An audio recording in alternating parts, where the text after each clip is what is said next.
Political పాత్ర ఉండని మిలిటెంట్ల వలె వారే సభను సక్సెస్ చేస్తారంటున్న నాయన నరసింహారెడ్డితో మా ప్రతినిధి ఇన్నారెడ్డి ఫేస్ టు ఫేస్. విద్యార్థి గర్జన మీద పొలిటికల్ జేఏసీ ప్రతినిధులు ముఖ్యమంత్రిని తర్వాత స్పీకర్ను కలవడం జరిగింది. ఈ నేపథ్యంలోనే హైకోర్టు షరతులో కూడిన కొన్ని నిబంధనలు పెట్టేసి ర్యాలీకి అనుమతించిన మనకు తెలుస్తా ఉంది. దీనికి సంబంధించి మరిన్ని వివరాలు నాయన నరసింహారెడ్డి తెలుసుకున్నాం. సార్ చెప్పండి, ఇప్పుడు విద్యార్థి గర్జన సంబంధించి హైకోర్టు కొన్ని ఆర్డర్ ఇస్తున్నారు, దాని మీద మీరు ఎలాంటి స్పందిస్తారు? ఒకవేళ హైకోర్టు ఆర్డర్ ఇస్తే షరతులతో కోర్టు ఆర్డర్ ఇస్తే షరతులను పాటిస్తాం.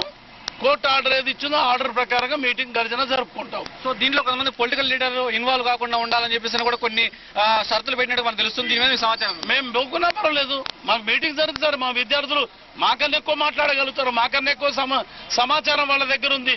తెలంగాణ గురించి మాకన్నా ఎక్కువ వాళ్ళు పోరాటం కదా శక్తి వాళ్ళ దగ్గర ఉంది. వాళ్ళు మీటింగ్ జరుపుకుంటే సార్ మాకు గర్జన సక్సెస్ కావాలంతే. మాకు గర్జన సక్సెస్ అయినందుకు మేము చాలా సంతోషంగా ఉన్నాం, ఆనందంగా ఉన్నాం. కోర్టు ఇచ్చినందుకు చాలా సంతోషం.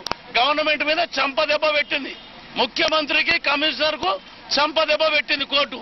మీరు పనికిరాని వాళ్ళు, మీకు చేతగాని వాళ్ళు, మీ గవర్నమెంట్ నడిపియరాదు, మీకు అడ్మినిస్ట్రేషన్ నడిపియరాదు అని చెప్పని కోర్టు ఆర్డర్ ఇచ్చింది.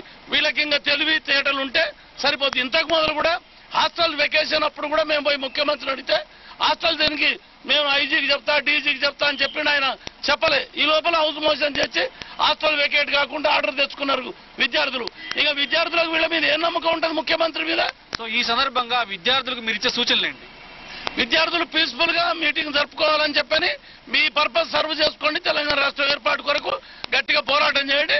మీ యొక్క వచ్చిన విద్యార్థులందరికీ కూడా మన మిలిటెంట్ మంచిగా తయారు చేయని మిలిటెంట్స్ గా తయారు చేసి ఉద్యమాన్ని ముందుకు పోవని చెప్పని వాళ్ళు రిక్వెస్ట్ చేస్తాం. సో ఏది ఏమైనా కానీ హైకోర్టు ఇచ్చిన ఆర్డర్ను వాళ్ళు స్వాగతిస్తున్నారని, అలాగే ప్రశాంతమైన వాతావరణంలో తర్వాత ఈ కోర్టు ఏమైతే కొన్ని షరతులు ఇచ్చిందో ఆ షరతులకు మేము శిరస వహిస్తామని నాయన నరసింహారెడ్డి చెప్తున్నారు.